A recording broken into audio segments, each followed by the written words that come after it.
जांजगीर ज़िले के हमसे जुड़े हुए फेसबुक पेज लाइव में आज मैं पुलिस अधीक्षक जांजगीर चांपा पारुल माथुर आप सबका स्वागत करती हूँ।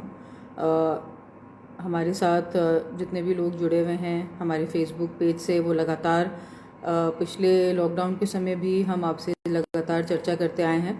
उसी कड़ी में इस बार फिर जब एक सिचुएशन आई है जांजगीर ज़िले में लॉकडाउन की, तो हम फिर आपसे मुखातिब हो रहे हैं और हमारी यही कोशिश रहती है लगातार कि जांजगीर पुलिस इस समय जितने भी डेवलपमेंट्स हो रहे हैं उससे आपको लगातार अवगत कराती रहे।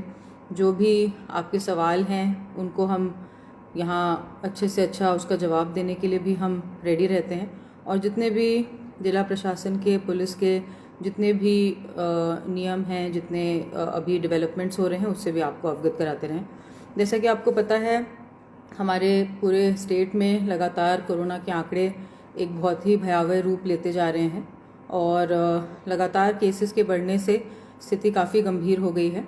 सबसे पहले रायपुर और दुर्ग ज़िले में बहुत बड़ी संख्या में केसेस आने शुरू हुए और उसके बाद बाकी ज़िलों में भी अब लगातार केसेस बढ़ते जा रहे हैं। हम सब की जिम्मेदारी बन गई है कि हम सब सतर्क रहें और छत्तीसगढ़ में जो ये कोरोना का भयावह टाइम जो आ गया है, इन सब से एक साथ हम लोगों को लड़ना पड़ेगा। इसी क्रम में जांजगीर ज़िले में 10 दिन का कंटेनमेंट जोन घोषित किया गया है, जिसमें कि जो कि कल शाम से प्रभावशील ऑलरेडी हो गया है, इसकी आप सबको जानकारी है। और 23 तारीख की रात 12 बजे तक ये पूरा कंटेनमेंट जोन चालू रहेगा। इसमें जो मुख्य बिंदु हैं वो आप सभी जानते हैं, लेकिन एक बार फिर सभी की सुविधा के लिए मैं यहाँ बताना चाहती हूँ, ये चर्चा करना चाहती हूँ। सबसे पहली बात तो ये है कि इस बार केवल मेडिकल स्टोर्स खुले हैं। जो जितने हॉस्पिटल्स हैं या मेडिकल सुविधाएं हैं, पैथोलॉजी लैब्स हैं, डेंटिस्ट्स हैं, अन्य हॉस्पिटल्स हैं निजी और शासकीय दोनों तरह के, केवल वे ही संचालित होने की उनको अनुमति मिली है। इसके अतिरिक्त ना कोई किराना दुकान, ना कोई सब्जी फल ठेले या किसी भी और गतिविधि को अनुमति नहीं दी गई है। यहाँ तक कि इस बार बैंक्स भी पूरी तरह से बंद किए गए हैं और केवल एटीएम्स संचालित करने की अनुमति है। जो पेट्रोल पंप्स संचालित किए जा रहे हैं उनको भी स्ट्रिक्ट निर्देश है कि वह केवल शासकीय वाहनों को और जो भी कोविड ड्यूटी में लगे हुए वाहन हैं केवल उन्हीं को ही डीजल या पेट्रोल प्रदाय करेंगे। इसके अतिरिक्त किसी भी निजी व्यक्ति को ये अधिकार नहीं है कि वो पेट्रोल पंप में जाएं और पेट्रोल या डीजल भरवाएं।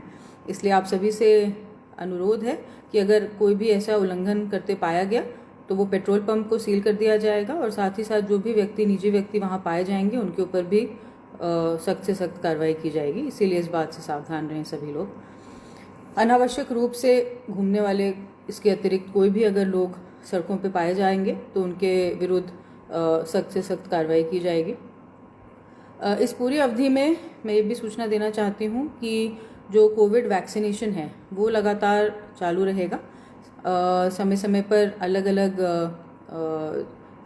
सेंटर्स पे कोविड वैक्सीनेशन का कार्य चल रहा है और जहाँ पे भी वैक्सीनेशन की उपलब्धता होगी वहाँ पे वैक्सीनेशन का कार्य चालू रहेगा और वैक्सीनेशन के लिए अपने घर से आप जा सकते हैं। जो 45 एंड अबव हैं उनको मैं प्रेरित करूँगी कि वे वैक्सीनेशन अवश्य लगवाएं। हम सभी ने वैक्सीनेशन की दोनों डोजेज़ ली हैं, पुलिस विभाग ने भी और बाकी फ्रंटलाइन वर्कर्स ने भी, और ये पूरी तरह से सुरक्षित है और हमें एक बहुत महत्वपूर्ण कवच मिलता है इससे कि हम अपनी ड्यूटी और बेहतर तरीके से कर सकें। इसीलिए आप सबसे भी मैं अपील करूँगी, पर्सनल अपील भी करूँगी कि आप लोग वैक्सीनेशन ज़रूर लगवाएं। और ये जो भ्रांति है कई लोगों के मन में कि हमको डायबिटीज़ है या हाई बीपी है या हार्ट कंडीशन है, तो मैं ये बताना चाहती हूँ कि ऐसे लोगों को ही वैक्सीनेशन की ज़्यादा आवश्यकता है, क्योंकि आप लोग कोरोना संक्रमण होने के बाद ज़्यादा गंभीर स्थिति में आ सकते हैं। तो अपने डॉक्टर से सलाह लेकर वैक्सीनेशन अवश्य करवाएं। और ये पूरी तरह से सेफ़ है और ये पूरी तरह से शासकीय अस्पतालों में निःशुल्क है, इसकी कोई प्रकार से कोई फ़ीस नहीं है। और जो प्राइवेट हॉस्पिटल्स इसके लिए अधिकृत किए गए हैं वहाँ पे 250 रुपये का ही केवल इसमें चार्ज है। तो आप सभी 45 से ऊपर के जितने लोग हैं वो टीकाकरण अवश्य कराएं। हमारे ज़िले में अब कोविशील्ड और कोवैक्सिन दोनों ही वैक्सीन्स प्रारंभ हो चुकी हैं और इनके अंतराल अलग अलग हैं, ये अलग अलग अवधि में दिए जाते हैं। तो जो भी उसका प्रोटोकॉल है उसके हिसाब से आप लोग अपना टीकाकरण भी ज़रूर कराएं। इस पूरी अवधि में हमारे साथ जितने भी मीडिया कर्मी हैं मैं उनका धन्यवाद देती हूं कि वो लगातार हमारी बातें आप तक पहुंचाते रहते हैं।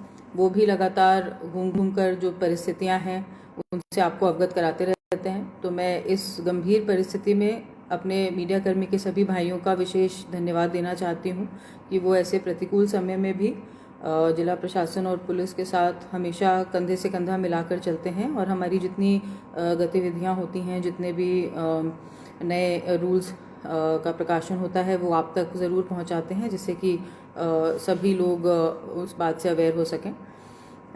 हमारे पूरे ज़िले को अभी नाकाबंदी पॉइंट से सील कर दिया गया है। हमारे जितने भी सीमावर्ती ज़िले हैं वहाँ पे भी वर्तमान में लॉकडाउन चल रहा है, जैसे कि बिलासपुर, रायगढ़, कोरबा, बलौदा बाज़ार और सभी जगह काफ़ी बड़ी मात्रा में केसेस भी आ रहे हैं।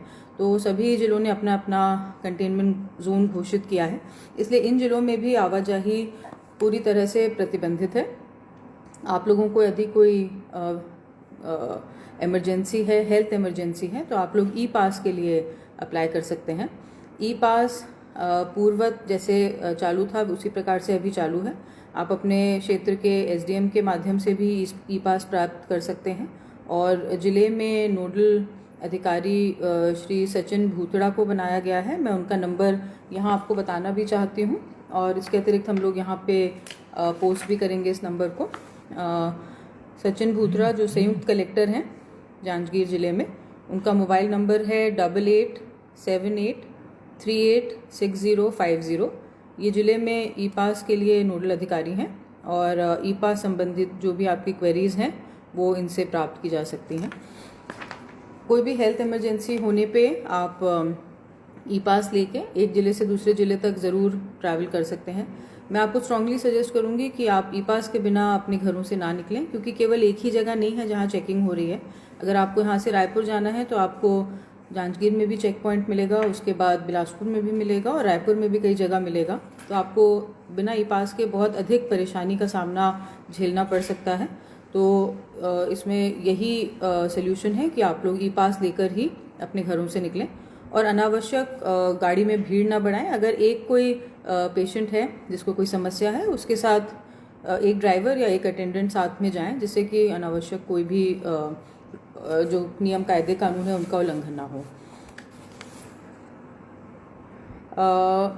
संजय केडिया जी, आपने पूछा है कि ई पास के लिए अप्लाई किए 3 दिन हो गए हैं और अभी बना नहीं है। आप अपना मोबाइल नंबर यहाँ पे हमसे शेयर कर लें, हम आपसे शीघ्र संपर्क करके ये इंश्योर करा लेंगे कि आपको ई पास जल्दी से जल्दी अप्रूव हो जाए। अगर आपका वैलिड रीज़न है, हेल्थ रीज़न है, तो आपको ई पास ज़रूर मिलेगा। इसमें किसी प्रकार की कोई रुकावट नहीं आएगी।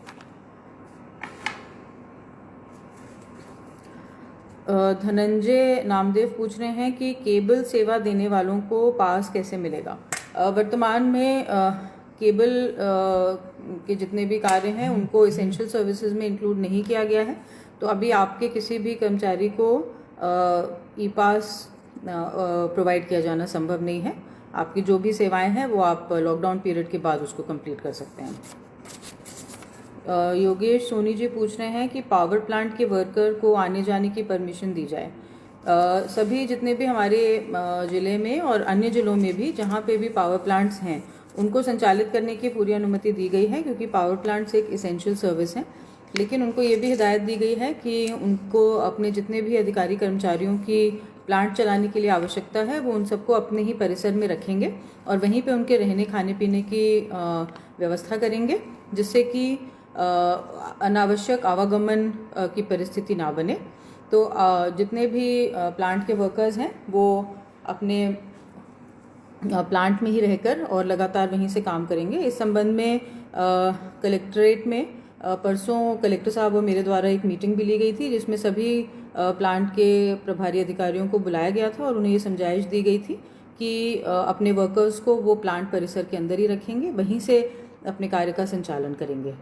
इसके अलावा जो निर्भर हैं, जो भी प्लांट्स कोयला परिवहन पे निर्भर हैं, उनको भी बताया गया था कि कोयला परिवहन क्योंकि इसेंशियल सर्विसेज में आता है, वो सभी इंडस्ट्रीज़ के फंक्शनिंग के लिए इसेंशियल है, इसलिए कोयला परिवहन पे किसी प्रकार की रोक नहीं है। रेलवे के रैक्स भी आते रहेंगे, उनके भी अनलोडिंग में कोई रोक नहीं है, और जितने भी वर्कर्स हैं लेकिन वो साइट पे ही रहेंगे और वहीं पे अपना कार्य करेंगे। जो कंस्ट्रक्शन वर्क्स हैं उसके लिए भी इस कंडीशन में अनुमति दी गई है कि जो भी कंस्ट्रक्शन कार्य चल रहे हैं वो अगर अपने परिसर में अपने वर्कर्स को रख के कार्य करा सकते हैं तो उनको भी अनुमति है। इसी प्रकार से कोई भी इंडस्ट्रियल यूनिट जो फंक्शन करना चाहता है उस पर रोक नहीं है, लेकिन कंडीशन ये स्ट्रिक्ट है कि वो अपने वर्कर्स को अपने परिसर के अंदर ही रखकर वहाँ से ही कार्य कराएंगे, और इसी कंडीशन को अगर वो फुलफिल कर सकते हैं तो वो अपने कार्य को पूरी तरह से स्मूथली संचालन कर सकते हैं। मैं ये भी सबको अवगत कराना चाहती हूँ कि कमर्शियल परिवहन पे किसी प्रकार की रोक नहीं है। यदि कोई भी कमर्शियल वाहन आ रहे हैं, ट्रक आ रही हैं, कोई भी पेट्रोल के टैंकर्स आ रहे हैं, या कोई भी ऐसी परिवहन है जो कमर्शियल नेचर का है, प्राइवेट नहीं है लेकिन कमर्शियल है, उसके परिवहन पे छूट है और उसको किसी प्रकार के ई पास की आवश्यकता नहीं है। कमर्शियल वाहन एक ज़िले से दूसरे ज़िले में भी परिवहन कर सकते हैं और ज़िले के भीतर भी परिवहन कर सकते हैं, उन्हें किसी प्रकार के ई पास की आवश्यकता नहीं है।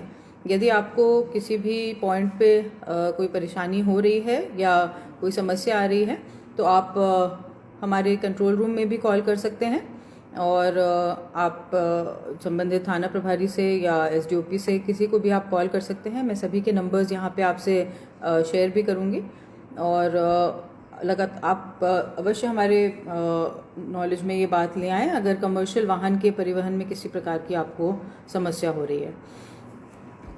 मैं इस समय ये भी अवगत कराना चाहती हूँ कि अब हमारे राज्य में आने वाले सभी लोगों का कोरोना टेस्ट कंपलसरी कर दिया गया है। अगर आप एयरपोर्ट्स से आ रहे हैं, ट्रेन से आ रहे हैं, या आप लोग बाय रोड भी आ रहे हैं तो आपका कोरोना टेस्ट अवश्य रूप से कराया जाएगा। हमारे ज़िले में भी सभी स्टेशनों में व्यवस्था कर दी गई है। हेल्थ की टीम सभी स्टेशंस पे उपस्थित हैं और वो लगातार कोरोना टेस्टिंग कर रही हैं। उनके साथ साथ सिविल बल और पुलिस का बल भी लगा है, जिससे कि हर एक व्यक्ति की टेस्टिंग स्टेशन पर ही हो सके।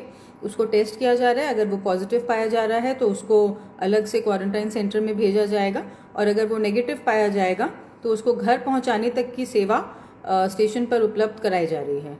कोई भी रिलेटिव्स, फ्रेंड्स अपने किसी साथी को लेने के लिए स्टेशंस पे आने की अनुमति नहीं है, और किसी प्रकार के टू व्हीलर्स या ऑटो रिक्शा कोई भी परिवहन नहीं कर रहे हैं। तो जितने भी व्यक्ति रेलवे स्टेशन ट्रेन्स के माध्यम से रेलवे स्टेशन में पहुंच रहे हैं उनको कंपलसरी है कि वो अपना कोविड टेस्ट ज़रूर कराएं, और अगर वो पाए जाते हैं कोविड पॉजिटिव तो उनको प्रोटोकॉल का पालन करना पड़ेगा और उनको क्वारंटाइन सेंटर्स हमारे द्वारा पहुंचाया जाएगा। और अगर वो सेफ़ हैं, वो कोविड फ्री हैं, तो उनको अपने घर जाना है, और वो भी पूरी तरह से अपने घर में ही सीमित रहेंगे, होम आइसोलेशन में रहेंगे, और वो अन्य किसी आस पड़ोसी से नहीं मिलेंगे। उनको होम आइसोलेशन कंपलसरी रूप से पूरा करना ही है। इसी प्रकार से जो भी लोग एयरपोर्ट के माध्यम से फ्लाइट से रायपुर उतर रहे हैं या बिलासपुर उतर रहे हैं उनको भी 100% कोविड टेस्टिंग होगी, और कोविड टेस्टिंग के प्रोटोकॉल्स के हिसाब से ही उनको आगे बढ़ना है। तो जितने भी लोग हमारे ज़िले में बाहर से आ रहे हैं, अगर आप लोगों के पास भी ये सूचना है, किसी के पास भी ये सूचना है, भले वो आपके वार्ड के व्यक्ति हों, आपके गांव के व्यक्ति हों, और आपके पास ये सूचना है कि ये बिना टेस्ट कराए अपने घर में आ गए हैं या अपने घर के आसपास चहलकदमी कर रहे हैं, बेकार इधर उधर जा रहे हैं, घूम फिर रहे हैं और लोगों से मिलजुल रहे हैं जबकि इनको आइसोलेशन में रहना आवश्यक है, तो आप प्लीज़ तत्काल इसकी जानकारी पुलिस कंट्रोल रूम को भी दें, और संबंधित थाना या तहसीलदार या जो भी कोटवार, पंच, सरपंच, जितने भी शासकीय कर्मचारी हैं सभी को अवगत कराया गया है कि सभी लोग इस बात को ज़रूर ध्यान दें। जिस प्रकार से पिछली बार आप लोगों ने हमारा बहुत सहयोग किया था, और जितने भी बड़ी संख्या में माइग्रेंट लेबरर्स भी वापस आए थे या अन्य कारणों से भी हमारे साथी वापस आए थे अपने घरों में, उन सभी की सूचना आप लोगों ने कंट्रोल रूम को शेयर की थी, जिसके कारण हम एक एक व्यक्ति को ट्रैक कर पाए थे और ये सुनिश्चित कर पाए थे कि वो अपने घरों में ही रहें, सुरक्षित रहें और बाकी लोग भी सुरक्षित रहें। तो इस बार भी हम आपसे इस सहयोग की अपेक्षा करते हैं कि जो भी व्यक्ति बाहर से आ रहे हैं और अगर वो बिना जांच के या बिना अपनी पहचान बताए अपने गांव, अपने घर तक पहुंच गए हैं, तो वो भी हम लोगों की नॉलेज में अवश्य रूप से लेके आएँ। तिलेश माली जी पूछ रहे हैं, भाई की शादी 24 तारीख को है, अनुमति कहाँ से प्राप्त करें? आपको अनुमति अपने संबंधित एसडीएम कार्यालय से प्राप्त होगी और वर्तमान में शादी में उपस्थिति के लिए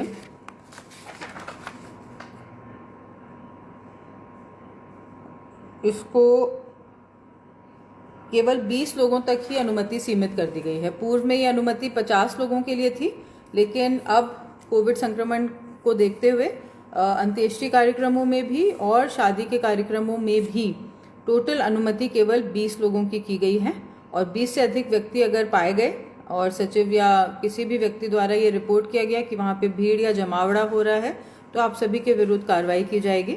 तो इस समय में ये पूरी तरह से आप सुनिश्चित करें, डीजे की अनुमति बिल्कुल भी नहीं दी जाएगी। किसी भी सूरत में डीजे बिल्कुल अनुमति की कोई संभावना नहीं है। तो केवल सादगी से, शांतिपूर्वक तरीके से आपको 20 लोगों को बुलाकर, टोटल लड़की पक्ष लड़का पक्ष सभी मिलाकर केवल 20 लोग ही शादी के कार्यक्रम में सम्मिलित हो सकेंगे। संबंधित एसडीएम को आप अप्लाई कर सकते हैं, वहां से आपको इसकी अनुमति प्राप्त हो जाएगी। और जो भी लोग शादी में सम्मिलित हो रहे हैं उनको भी हिदायत देनी चाहिए आपके द्वारा कि सभी लोग मास्क और सैनिटाइजर्स का उपयोग ज़रूर करें, क्योंकि शादी ब्याह और इसी तरह के कार्यक्रमों से संक्रमण और ज़्यादा फैलता है, तो सभी लोग उसमें सावधानी भी अवश्य बरतें। सुरेश साहू पूछ रहे हैं, अगर इंटर स्टेट आ रहे हैं और चांपा स्टेशन में 17 अप्रैल को उतरे हैं, तो उन्हें जयपुर लाने के लिए क्या प्रोसेस करना होगा? वो जब स्टेशन पे उतरेंगे तो उनको पहले अपनी कोविड जांच करानी पड़ेगी और उसके बाद स्टेशंस पर उनके परिवहन की पूर्व से व्यवस्था है, वो वहाँ पे लगे अधिकारी कर्मचारियों से संपर्क करें और यदि वे कोविड नेगेटिव पाए जाते हैं तो उनको उनके घर तक छोड़ा जाएगा। इस प्रकार की पूरी व्यवस्था प्रशासन कर रहा है। इसमें किसी भी व्यक्ति को अनुमति नहीं है कि वो अपने किसी भी परिजन को स्टेशन से लाने ले जाने के लिए अपने घर से निकलेंगे, इसलिए इस प्रकार का कोई प्रयास ना करें। और प्रशासन ने ये पूरी व्यवस्था हर स्टेशन पे करके रखी है कि कोविड टेस्ट होने के पश्चात जैसी भी परिस्थिति होगी उसके हिसाब से कोई भी यात्री अपने घर तक पहुंचाया जाएगा अथवा कोविड पॉजिटिव आने की परिस्थिति में क्वारंटाइन सेंटर तक भी पहुंचाया जाएगा। मैं ये भी आपको अवगत कराना चाहती हूँ कि हमारे ज़िले में हेल्थ टीम्स द्वारा लगातार बहुत बेहतर कार्य किया जा रहा है और एक प्रक्रिया होती है एक्टिव सर्वेलेंस, जिसमें कि कोई भी अगर कोविड पॉजिटिव व्यक्ति पाया जाता है तो उसके आसपास के जितने लोग पॉसिबल है कि वो भी संक्रमित हो सकते हैं, उसका भी कार्य चल रहा है। तो इसमें आप लोग अपना कोऑपरेशन अवश्य दें।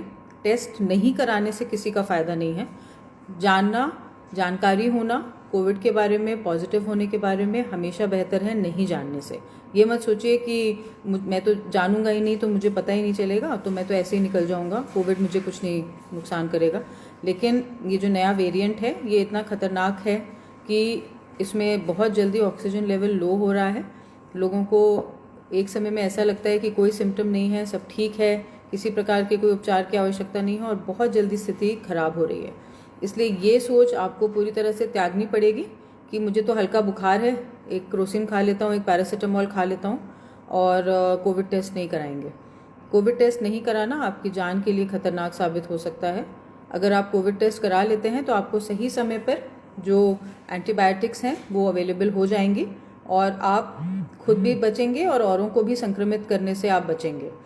कोविड की जो ये मेडिसिन है उसकी फर्स्ट डोज लेते ही आप की इम्यून उसमें आप दूसरों को संक्रमित करें उसकी क्षमता बहुत कम हो जाती है। इसलिए कोविड की मेडिकेशन बहुत ज़्यादा आवश्यक है। इसमें ये कोई सोच ना रखें कि अगर पता ही नहीं चलेगा तो वो मेरे लिए ज़्यादा बेहतर है। अगर पता नहीं चलेगा तो वो आपकी जान भी उसमें जा सकती है।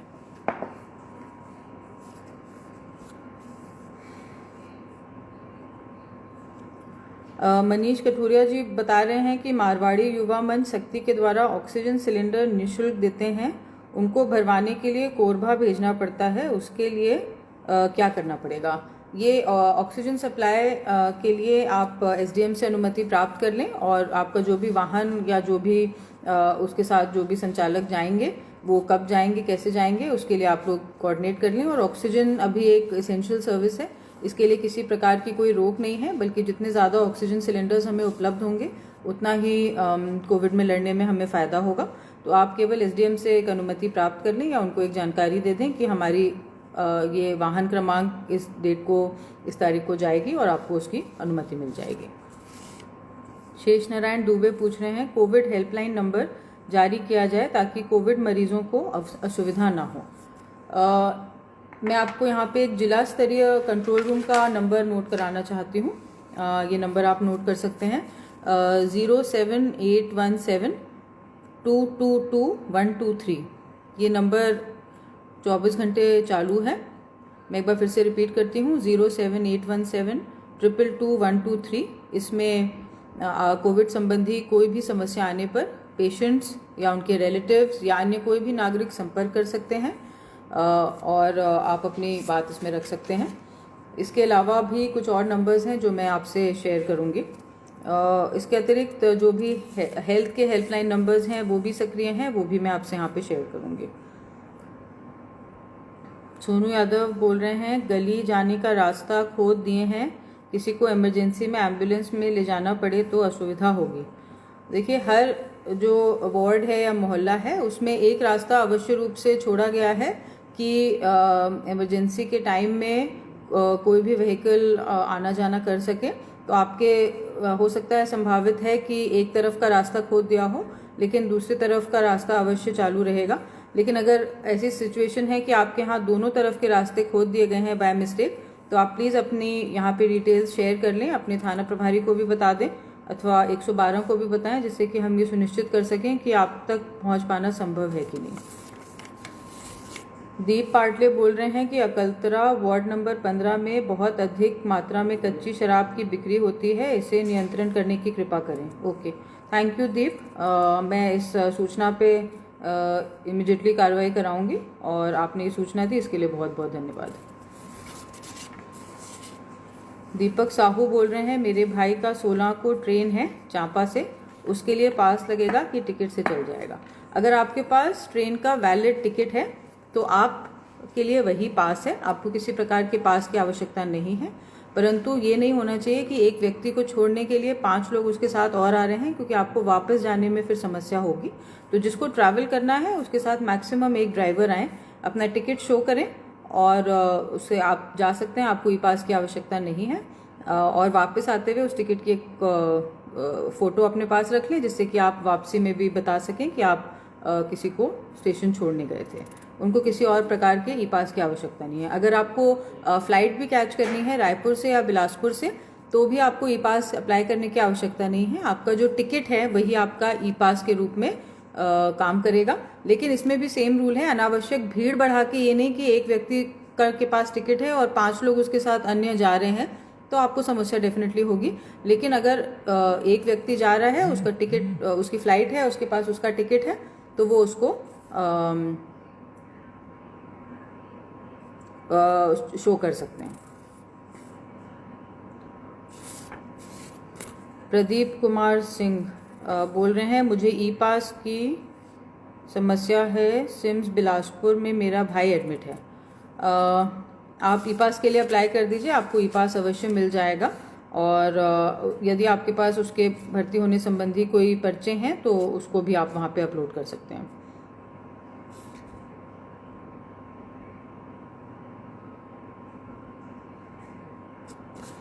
पेट्रोलिंग लगातार हर जगह चल रही है हम लोगों की, पुलिस पेट्रोलिंग भी चल रही है। कोई भी सूचना आप पेट्रोलिंग पार्टीज को भी दे सकते हैं।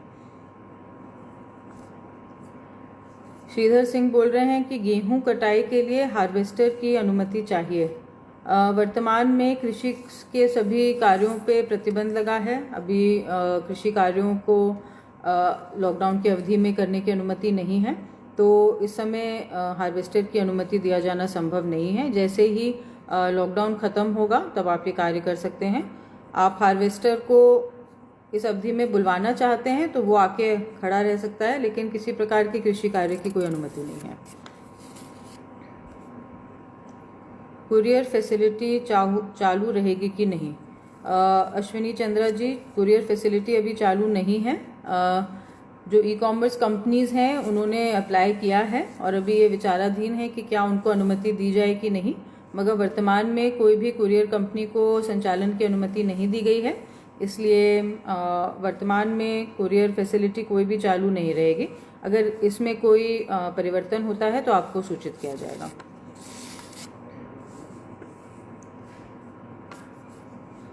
विक्की सिंघल पूछ रहे हैं, दूसरे राज्य से मालवाहक गाड़ी आने पर जिले में खाली होगा या नहीं? मालवाहक वाहन आ सकते हैं दूसरे राज्य के भी, और जो भी संबंधित वेयर हाउस है या आपका दुकान है उसको आप वहाँ पे खाली करवा सकते हैं और उसके बाद वहाँ से इमिजिएटली उसको रवाना कर सकते हैं।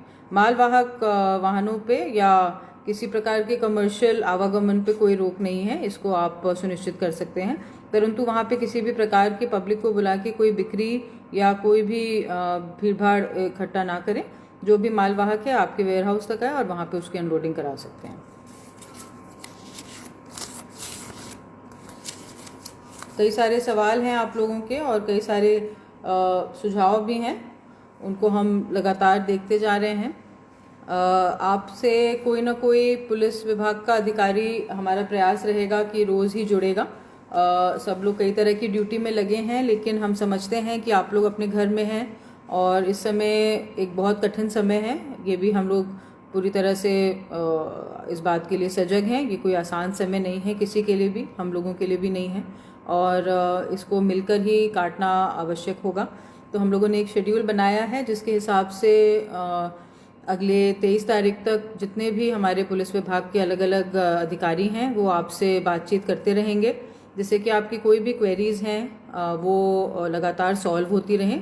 उसके अलावा भी हमारा फेसबुक पेज लगातार आपके जितने भी कमेंट्स या कोई भी समस्याएं आएंगी उस पे हम अवश्य रिस्पॉन्ड भी करेंगे। अगर आप लाइव में नहीं भी जुड़ पाए हैं तो भी बाद में भी आप अपने कोई भी समस्याएं अगर आ रही हैं तो उस पे आप कमेंट ज़रूर करिए, और यथासंभव आपकी जो भी समस्याएं हैं अगर वो हमारे सॉल्व करने के लिए हम उसको सक्षम हैं तो हम उसको ज़रूर एड्रेस करेंगे।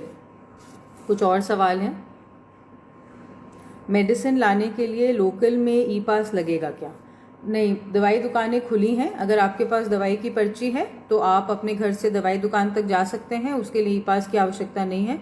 आप अपना मेडिकल की पर्ची अपने साथ रखिए, और ज़िले के बाहर ही अगर जाना है तो ही ई पास की आवश्यकता है। ज़िले के अंदर अगर आपको कोई मेडिकल स्टोर या हॉस्पिटल जाना है या टीकाकरण के लिए जाना है तो जो भी संबंधित आपकी पर्ची है, दस्तावेज़ है, मेडिकल डॉक्यूमेंट्स हैं, उनको अपने पास रखिए, क्योंकि जगह जगह चेकिंग हो रही है।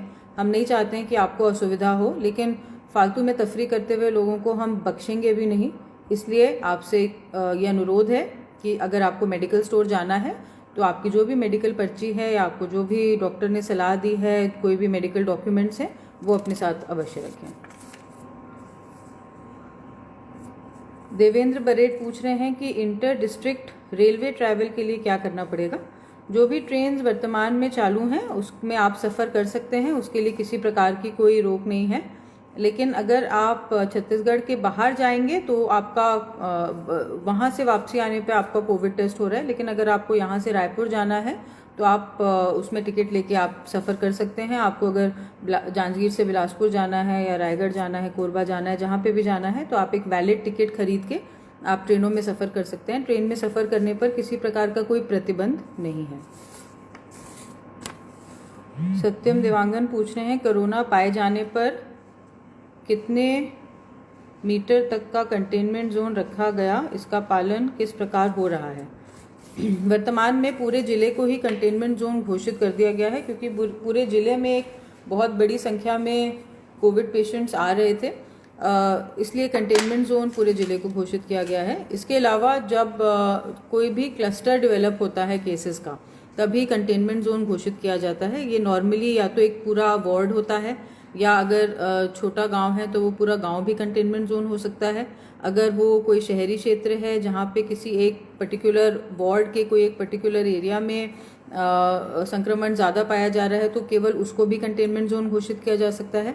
ये अलग अलग तरीके से जो भी ऑन ग्राउंड प्रैक्टिकली पॉसिबल है कंटेनमेंट जोन घोषित किया जाना, उसको ही कंटेनमेंट जोन घोषित करते हैं। इसमें कोई इस तरह का निर्धारण नहीं है कि इतने मीटर तक ही कंटेनमेंट जोन होगा, उससे अधिक या उससे कम नहीं होगा। ये ज़मीनी जो आवश्यकताएं हैं उसको ध्यान में रखते हुए कंटेनमेंट जोन घोषित किया जाता है। लेकिन वर्तमान में हमारे पूरे जिले को कंटेनमेंट जोन घोषित किया गया है। राजेंद्र तिवारी पूछ रहे हैं, लॉकडाउन में अगर कोई क्राइम करता है तो थाना जा सकते हैं क्या?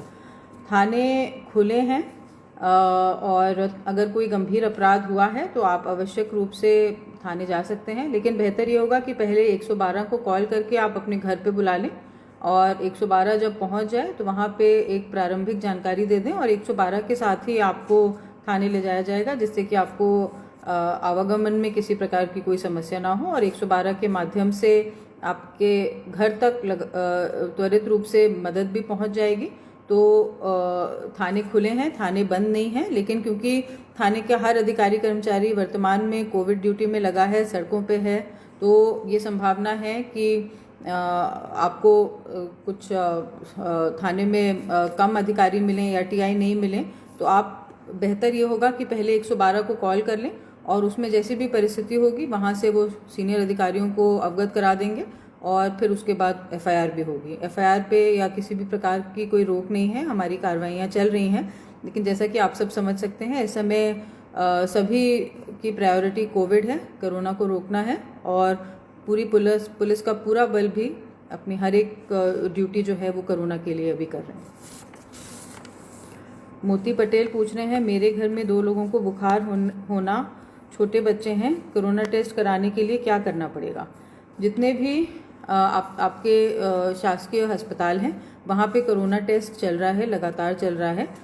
यहाँ पे एंटीजन टेस्ट भी हो रहा है, ट्रू नॉट भी हो रहा है, और अलग अलग जो RT-PCR वगैरह हैं आवश्यकता अनुसार वो भी हो रहा है। आप किसी भी अपने जो OPD है, कोविड OPD है, फीवर क्लिनिक हैं, वहाँ पे आप जा सकते हैं। सभी शासकीय अस्पताल में आप जा सकते हैं। अगर आप किसी प्राइवेट हॉस्पिटल में जा रहे हैं तो वहाँ का डॉक्टर भी आपको कोविड टेस्टिंग के लिए रेफ़र कर सकते हैं, और आप अतिशीघ्र अपना टेस्ट ज़रूर कराएं, क्योंकि आपने जैसा बताया आपके घर में बच्चे भी हैं। अगर आपने इसको अवॉइड किया तो संक्रमण उन तक भी फैल सकता है। शांतिलाल सोनी पूछ रहे हैं, मेरे पुत्र का कल एग्ज़ाम है बिलासपुर में, क्या मैं बाइक से बिलासपुर जा सकता हूँ?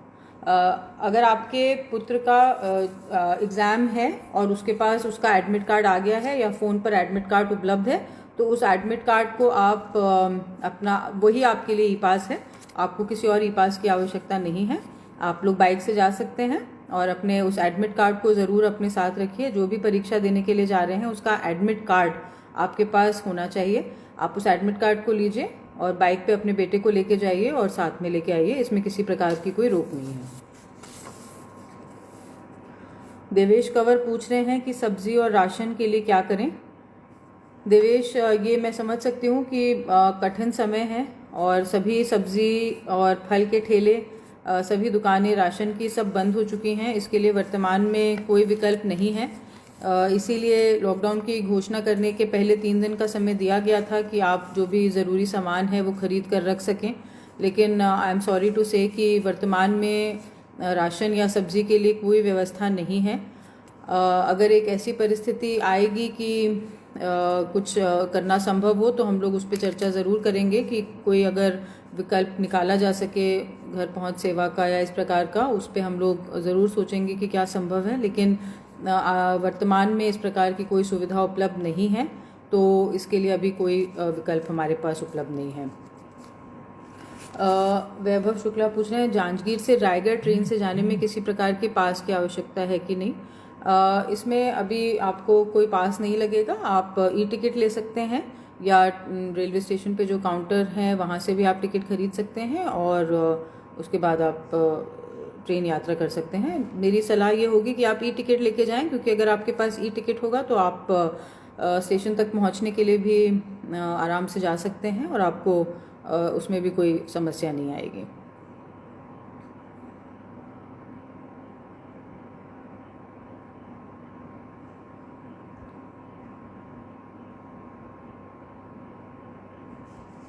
कई लोगों के अलग अलग सवाल आ रहे हैं, मैं प्रयास कर रही हूँ कि सभी का जवाब देती जाऊँ, लेकिन काफ़ी सारे मुद्दे ऐसे हैं जो कि आने वाले समय में और क्लियर होंगे। और भी लोग पूछ रहे हैं कि शादी के लिए कितने लोगों की परमिशन है। शादी के लिए जैसा मैंने बताया कि 20 लोगों की ही मैक्सिमम अनुमति अलाउड है। लड़के पक्ष और लड़की पक्ष मिला के किसी भी आयोजन में 20 लोगों से अधिक लोग नहीं हो सकते। इसके लिए आप किसी भी प्रकार के मैरिज हॉल या कोई कम्युनिटी सेंटर या इस तरह की कोई भी चीज़ को आप बुक नहीं कर सकते हैं। कोई भी डीजे की अनुमति नहीं दी जाएगी किसी भी परिस्थिति में। इसलिए सादगी पूर्वक ही आपको अपनी शादी का कार्यक्रम संपन्न कराना है। अभी चैत्र नवरात्रि भी चल रही हैं और ये भी रूल्स में है कि जितने भी मंदिर हैं उनको भी दर्शनार्थियों के लिए अभी बंद किया गया है। केवल अनुमति दी गई है कि जो पंडित हैं वो ही जाके शाम के सुबह के समय शाम के समय बस आरती करेंगे। उसके अलावा किसी भी प्रकार की एंट्री किसी भी मंदिर में अलाउड नहीं है और अगर इसका कोई भी उल्लंघन पाया जाएगा तो इस पर भी कार्रवाई की जाएगी। इसलिए मेरी आप लोगों से विनम्र अनुरोध है कि इस समय कोरोना के बढ़ते संक्रमण को देखते हुए किसी भी प्रकार से लापरवाही ना करें और मंदिर वगैरह कहीं भी जाने का कोई प्रयास ना करें, क्योंकि आप समस्या में आ सकते हैं।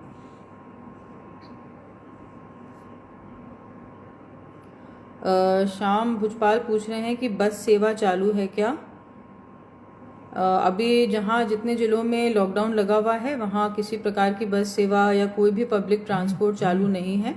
और जब लॉकडाउन जैसे जैसे जहाँ जिन ज़िलों में हटेगा वहाँ पे क्या परिस्थितियाँ उत्पन्न होती हैं, वो क्या क्या सुविधाओं को अनुमति देते हैं, ये तभी निर्धारित हो पाएगा जब हमारे कोविड के आंकड़ों का एक सही इसमें कमी आ रही है कि नहीं आ रही है, उसके बाद ही ये निर्णय लिए जा सकेंगे। और कई लोग पूछ रहे हैं कि लॉकडाउन बढ़ेगा या ख़त्म होगा।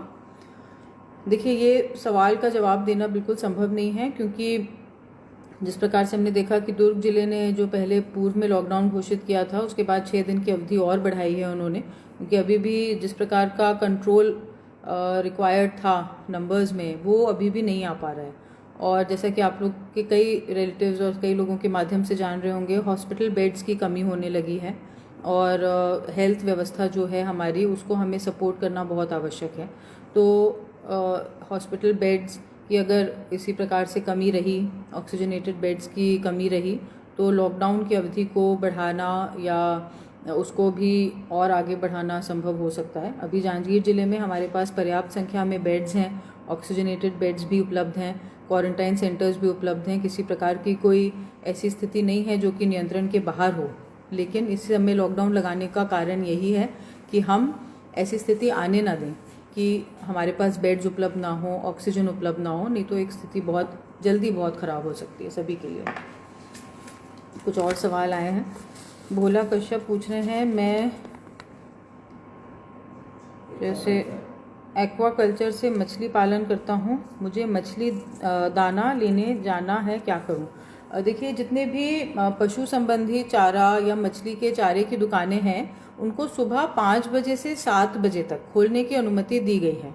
तो आप जिस भी दुकान से अपना मछली का चारा खरीदते हैं आप उससे संपर्क कर लें और सुबह 5 बजे से 7 बजे तक आप खरीदारी के लिए जा सकते हैं। ये दुकानें खुली रहेंगी और इसके अलावा 5 से 7 बजे तक जो दूध वितरण की जो गतिविधियां हैं उसको भी अनुमति दी गई है और न्यूज़पेपर हॉकर्स को भी अनुमति दी गई है। तो सुबह का टाइम है 5 बजे से 7 बजे तक इन दुकानों को खुलने का और आप उस समय जाकर सुविधापूर्वक वहाँ से खरीदारी कर सकते हैं।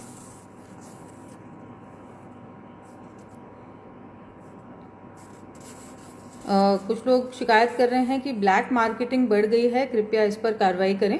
अगर आप कोई के पास कोई एक्यूरेट कोई इन्फॉर्मेशन है कि कौन से व्यापारी द्वारा या कहाँ पे इस प्रकार का किया जा रहा है, तो आप अवश्य रूप से अपनी सूचना हमारे कंट्रोल रूम में या 112 को नोट कराएं। अगर ऐसी कोई कर रहा है तो उस पर हम सख्त से सख्त कार्रवाई करेंगे, लेकिन हमारे पास सही समय पे और सही सूचना आना आवश्यक है।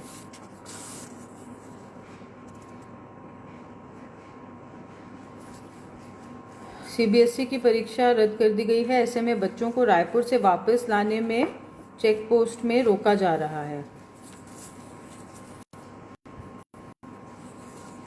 देखिए, आपके बच्चे जहाँ भी रह रहे थे रायपुर में अभी तक, वो अगले 1 हफ्ते भी रह सकते हैं, और बोर्ड की परीक्षा निरस्त करने का आदेश आज ही आया है। इस प्रकार की अभी तक कोई जानकारी उपलब्ध नहीं थी।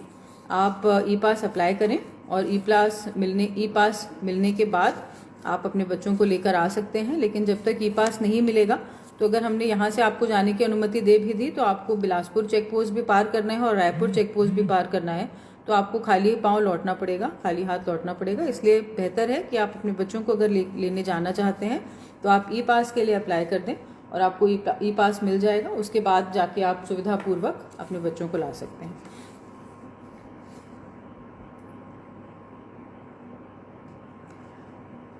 चांपा में कई डेली नीड्स वाले होम डिलीवरी कर रहे हैं, इनको अलाउड है क्या?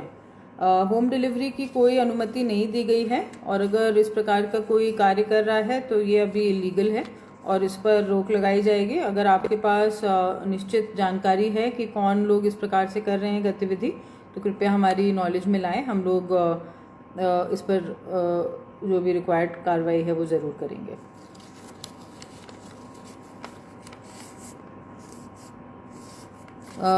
गोलू मित्तल पूछ रहे हैं, मैडम कोयले के अलावा अन्य वस्तु जैसे रेत गिट्टी परिवहन की अनुमति है, इसके लिए क्या करना होगा?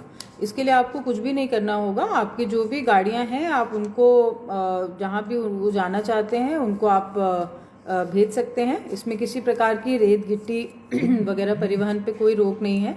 और जैसा कि मैंने पूर्व में भी बताया, जो कंस्ट्रक्शन एक्टिविटीज़ हैं वो भी अलाउड हैं, अगर आप अपने वर्कर्स को अपने ही साइट पर रखकर कार्य करा सकते हैं। कमर्शियल परिवहन पे किसी प्रकार की रोक नहीं है, उसके लिए किसी प्रकार की छूट की कोई आवश्यकता नहीं है।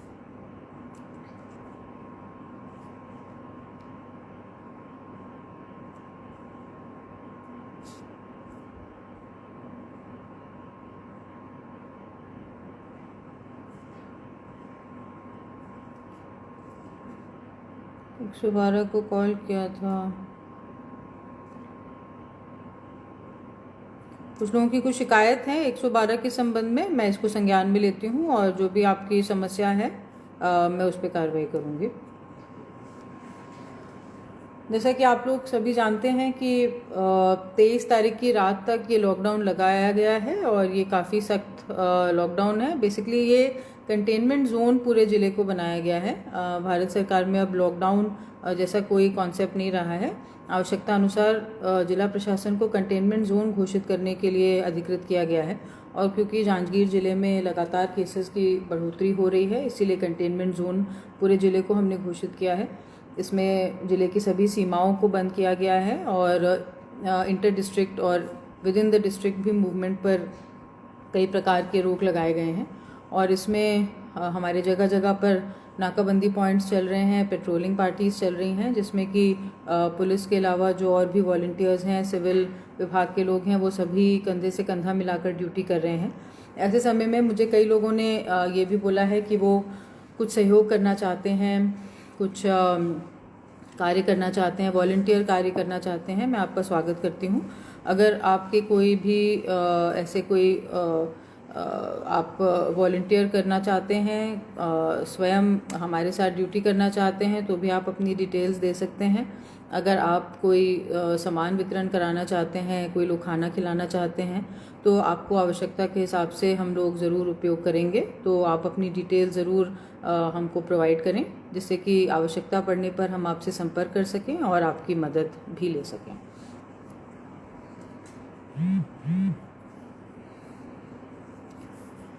सरोज सोनी पूछ रहे हैं कि मज़दूर जो बाहर से आ रहे हैं उनको क्वारंटाइन सेंटर में रहना पड़ेगा क्या? जैसा कि मैंने पूर्व में बताया कि जो भी लोग ट्रेन के माध्यम से हमारे ज़िले में वापस आ रहे हैं उनकी कोरोना टेस्टिंग होगी। अगर वो पॉजिटिव पाए गए तो उनको क्वारंटाइन सेंटर भेजा जाएगा, नहीं तो उनको होम आइसोलेशन में रखा जाएगा। तो वो अपने घर भी वापस जा सकते हैं अगर वो कोरोना से अफेक्टेड नहीं है, लेकिन उनको 1 सप्ताह तक मिनिमम होम आइसोलेशन में रहना आवश्यक होगा। राजीव जी पूछ रहे हैं कि गैस के लिए क्या करें, होम डिलीवरी नहीं मिल रही। जितने भी गैस एजेंसीज़ हैं उनको निर्देशित किया गया है कि वो घर पहुंच सेवा प्रदान करेंगे, और सभी गैस एजेंसीज़ को ये बात क्लियर भी है। हो सकता है कि कोई टेम्प्रेरी विलम्ब हो, लेकिन उनको छूट दी गई है कि वो अपनी जो घर पहुंच सेवा है उसको चालू रखेंगे। तो आप लोग फ़ोन के माध्यम से या अन्य किसी माध्यम से अपना सिलेंडर बुक करें, और जो भी निर्धारित समय है वहाँ पे आपको गैस की होम डिलीवरी होगी, इसमें परमिशन दी गई है। रवि राठौर पूछ रहे हैं कि कीटनाशक दवाओं के लिए कोई आदेश है क्या। वर्तमान में कीटनाशक दवाओं के लिए कोई आदेश नहीं है। इस पर हम चर्चा कर लेंगे कि अगर इसको खोलने की कोई अनुमति का गुंजाइश हो तो हम लोग इसको ज़रूर एग्जेम्पशन कर सकते हैं, लेकिन वर्तमान में कीटनाशक दुकानें खोलने के लिए किसी प्रकार का कोई प्रावधान नहीं है।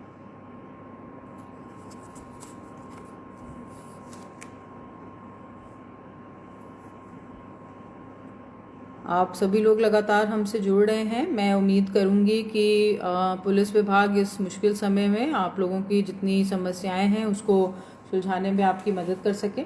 हम लोगों का हमेशा प्रयास रहा है कि पूर्व में भी जब भी इस तरह की परिस्थिति आई हैं हम लोगों ने आपसे लगातार बातचीत करी है, और इससे जो भी कई तरह की भ्रांतियाँ होती हैं, कोई कम्युनिकेशन की कमी हो जाती है, वो भी पूरी हो पाती है, और आप लोगों के सुझाव और परेशानियाँ और समस्याएं समझने का मौका हम लोगों को भी डायरेक्टली मिलता है, और आप भी हमसे अपने क्वेरीज कर सकते हैं।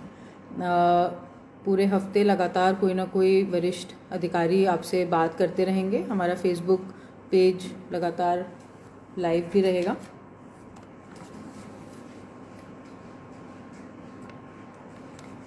विवेक अगर पूछ रहे हैं कि अगर कोई मेडिकल इमरजेंसी हो तो डीजल मिलेगा क्या बाहर जाने के लिए।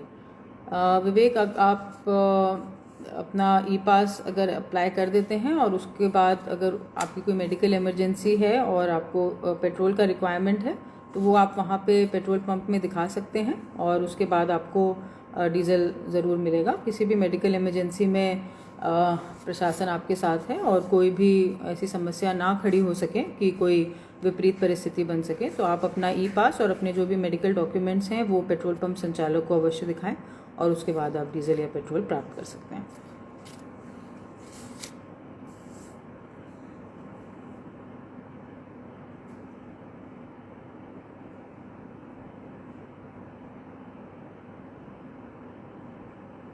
उत्तराखंड से छत्तीसगढ़ ट्रेन से आने के लिए क्या एंटीजन टेस्ट या RT-PCR करा के लाना होगा?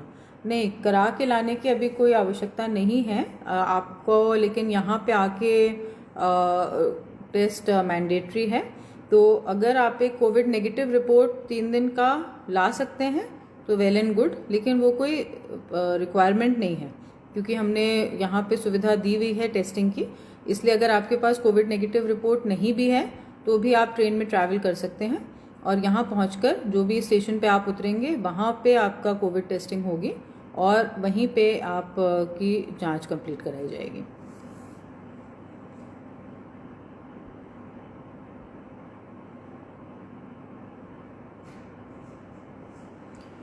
राशन दुकान खोल सकते हैं क्या? नहीं, राशन दुकान खोलने की किसी प्रकार की कोई गुंजाइश नहीं है। राशन दुकानों को खोलने की कोई अनुमति नहीं दी गई है, इसलिए वर्तमान में आप कोई भी राशन दुकान नहीं खोल सकते हैं।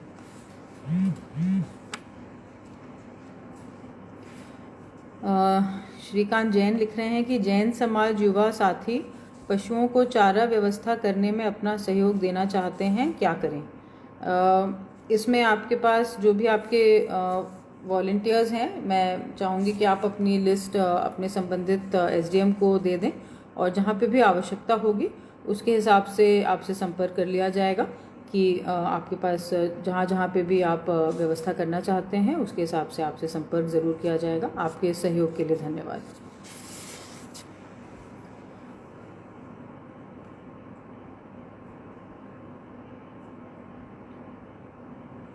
बिना मास्क वालों पर चालान काटे जा रहे हैं, उन्हें उतने मूल्य का मास्क दिया जाए जिससे मास्क अभियान सफल हो। देखिए, मास्क बहुत लंबे समय से कई एजेंसियां वितरण भी कर रही हैं और मास्क जो है वो लगातार लोगों ने ख़रीदा भी है। मास्क को लेके इनफ अवेयरनेस भी है, लेकिन फिर भी कई लोग इसी धोखे में रहते हैं कि मास्क लगाने से कोई फ़ायदा नहीं है और मैं मास्क क्यों लगाऊं, बाकी लोग मास्क लगाएं।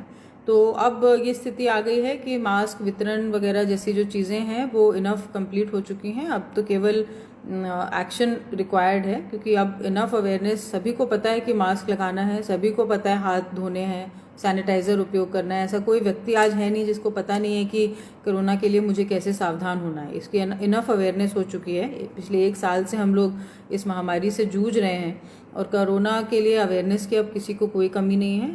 सब कुछ जानते बूझते भी अगर कोई उसको अवेयरनेस का पालन नहीं कर रहे हैं तो अब उनको सज़ा मिलनी ही चाहिए। शादी को लेके नियम बार बार लोग पूछ रहे हैं, इसमें मैं स्पष्ट कर रही हूँ कि 20 लोग से अधिक किसी भी शादी के कार्यक्रम में उपस्थित नहीं हो सकते।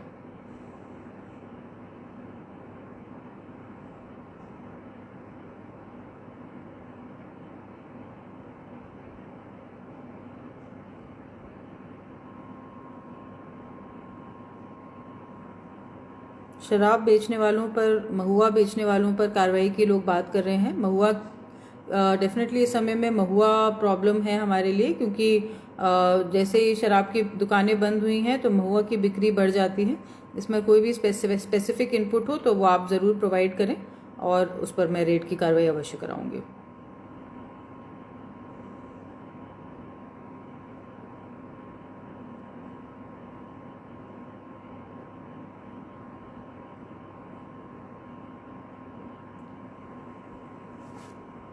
आप सभी का जांजगीर पुलिस फेसबुक लाइव में जुड़ने के लिए बहुत बहुत धन्यवाद। कई ऐसे सवाल हैं जिनका जवाब मैंने दिया है और कई ऐसी बातें हैं, कई ऐसे सवाल हैं जिनका जवाब अभी मैं नहीं दे पाई हूँ। तो जो आपने कमेंट्स किए हैं उन सब पे हम रिस्पॉन्स अवश्य करेंगे, हर एक कमेंट को ज़रूर देखेंगे, आपकी सभी समस्याओं को ज़रूर सुनेंगे और लॉकडाउन को सफल बनाइए, जिससे कि हम इस जल्द से जल्द इस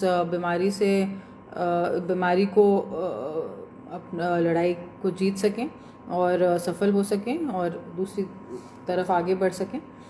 मैं आप सभी का धन्यवाद देती हूँ और आपसे अपील करती हूँ कि जितने भी नियम हैं वो आपकी सुरक्षा के लिए बनाए गए हैं, उनका पालन अवश्य करें।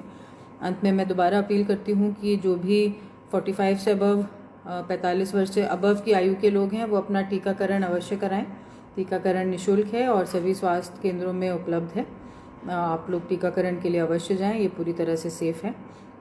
जितने भी कायदे कानून हैं वो आपकी सुरक्षा के लिए हैं, उनका पालन ज़रूर करें। जांजगीर पुलिस के फेसबुक पेज लाइव से रोज़ 7 बजे आप जुड़ सकते हैं। लगातार 23 तारीख तक हमारे कोई ना कोई अधिकारी आपसे जुड़ेंगे, आपसे बातचीत करेंगे, आपकी समस्याओं को सुनेंगे, उसका समाधान करने का प्रयास भी करेंगे। अपने कमेंट्स और अपने सुझाव, अपनी समस्याएं हमको अवश्य लिखें और मुझे पूरी उम्मीद है कि अगर हम एक साथ कंधे से कंधा मिलाकर चलेंगे तो इस बड़ी से बड़ी समस्या से हम निजात पा सकेंगे। धन्यवाद। जय हिंद।